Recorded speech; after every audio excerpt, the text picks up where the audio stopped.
Welcome to our presentation on normal curves and sampling distributions. Today, we'll explore the fascinating world of probability distributions and their applications. We'll cover a range of topics including the normal distribution, percentiles of the standard normal distribution, non-standard normal distribution, exponential distribution, and other continuous distributions.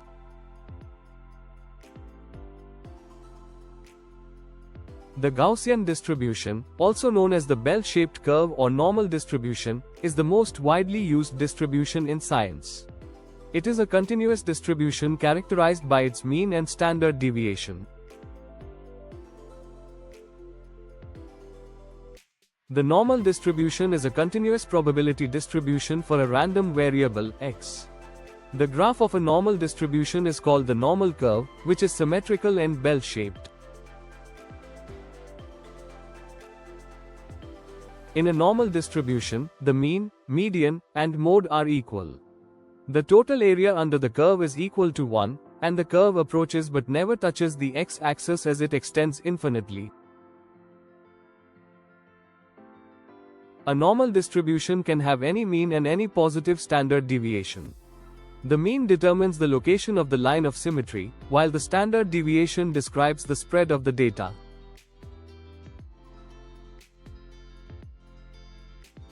The standard normal distribution is a normal distribution with a mean of 0 and a standard deviation of 1. Any value can be transformed into a z-score using the formula shown. The cumulative area under the standard normal curve is close to 0 for z-scores near 3.49 and close to 1 for z-scores near 3.49.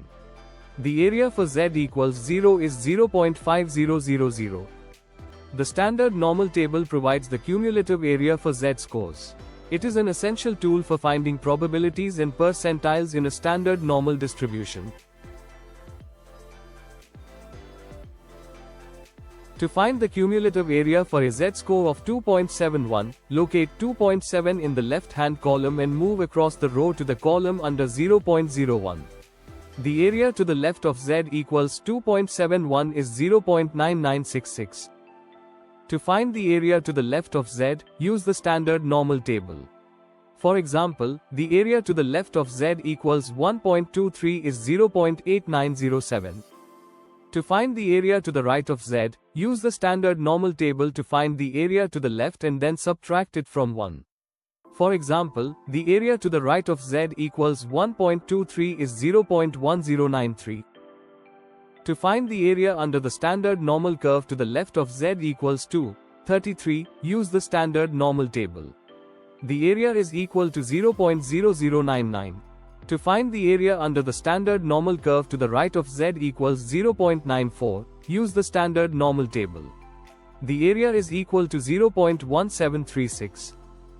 Percentiles of the standard normal distribution are linked to specific z-scores. For example, the 67th percentile corresponds to a z-score of 0.44.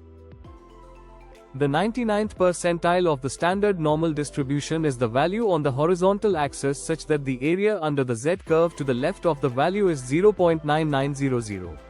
This corresponds to a z-score of 2.33. By symmetry, the first percentile is as far below 0 as the 99th is above 0, so it equals 2.33. This shows the relationship between the first and 99th percentiles. To find the 95th percentile, we look for 0.9500 in the table. Since it falls between 0.9495 and 0.9505, we use a z-score of 1.645 for the 95th percentile and 1.645 for the 5th percentile. Non-standard normal distributions do not have a mean of 0 or a standard deviation of 1. To work with these distributions, data must be transformed into the standard normal form using the z-score formula. For example, to find the probability of a value in a non-standard normal distribution, transform it to the standard normal form. This allows us to use the standard normal table to find probabilities.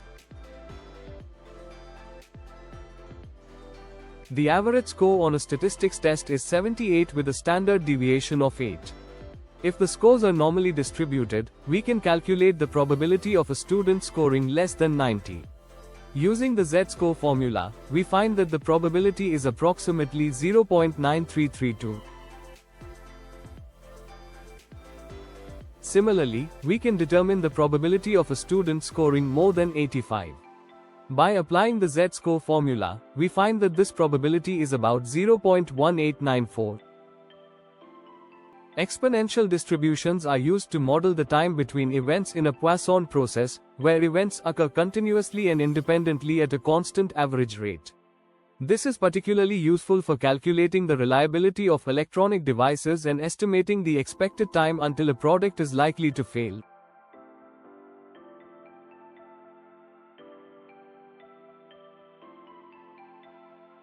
An exponential distribution with a scale parameter lambda greater than 0 has a probability density function defined as shown.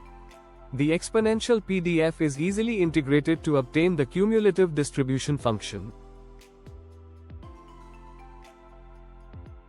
Let's consider an example where an exponential distribution with a mean value of 6 megapascals is used to model the distribution of stress range in certain bridge connections. We need to find the probability that the stress range is at most 10 megapascals and between 5 and 10 megapascals.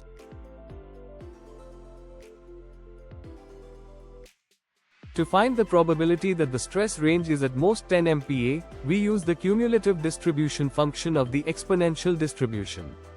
The calculation shows that this probability is approximately 0.8112.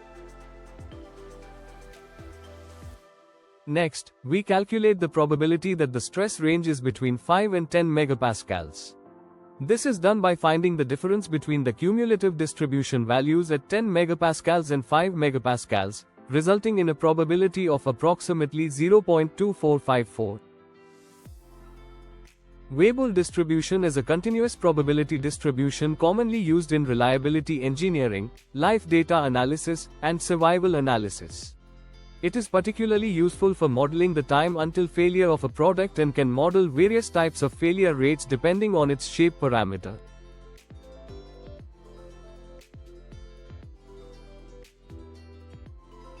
Weibull distribution has several applications, including estimating the life of products in reliability analysis, modeling lifetimes in medical research, and predicting extreme events like wind speeds in weather forecasting.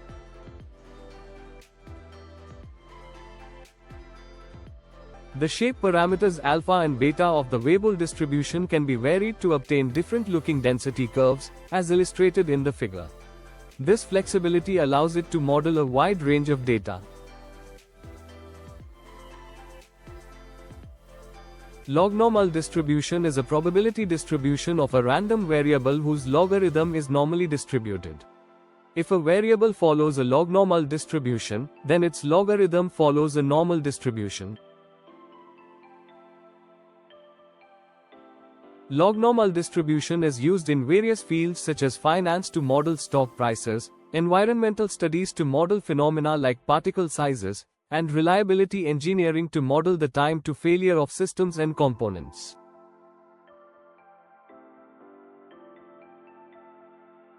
The figure illustrates graphs of the log-normal probability density function. Although a normal curve is symmetric, a log-normal curve has a positive skew, making it useful for modeling asymmetric data.